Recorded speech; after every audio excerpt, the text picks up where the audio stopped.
So the clarification waters this down, right, and quite significantly. So I also spoke to a couple of CEOs over the weekend, and we'll of course get in a conversation with Ganesh Natarajan, who's headed NASSCOM earlier as well, right?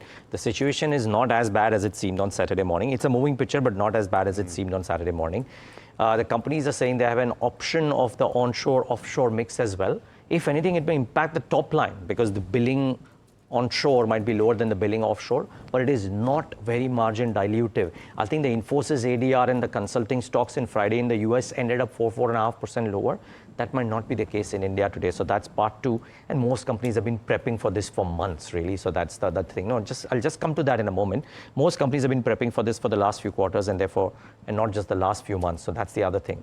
And guys, the other thing to think of it, just the number of messages that have gone out on social media from Kunal Bahal to multiple other people. But I loved the message that Jugeshinder Singh, fondly known as Robbie Singh, and he is the Group CFO of Adani Group. He put out this message on X, which I want to read out with the standard disclaimers, of course, that the Adani Group owns NDTV. But independent of that, just the nature of the message is so compelling. He's saying that I have had full access to work in the US, Australia, EU, Canada since 1996.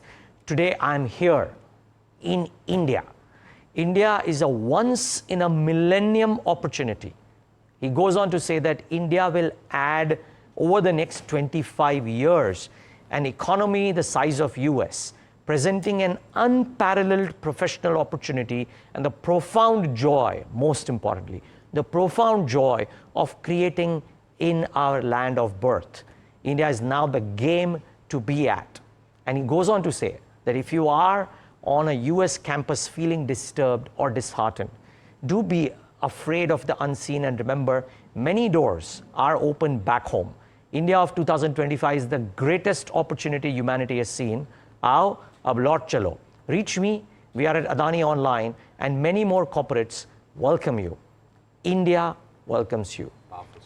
I don't think there is a more powerful post that puts it up. Everybody had the same sentiment. He's just worded it so beautifully. And guys, frankly, we are in the right place at the right time, making the most of the India opportunity. I know there is a lot of also talk about, okay, we're trying to make the best of a situation like this. The fact is a lot of people have gone to other places for better opportunity, and there is a reason for that, talent gets that kind of an outlet. Technology is cutting edge, quality of life, standard of living, how we live in our cities, all of that is true. But nevertheless, what has happened right now does give an opportunity, if nothing else, for us to fix what the flaws are over here. But let's just tell you what is going to happen with the stocks today, and that's what's important. My bet is that you might not see as much of a hit as was being anticipated. Maybe initially, I'm going to stick my neck out here, maybe initially a bit of a downtick. But after that, you're going to see some recovery because all of these companies have come out and said it's not going to make that much difference.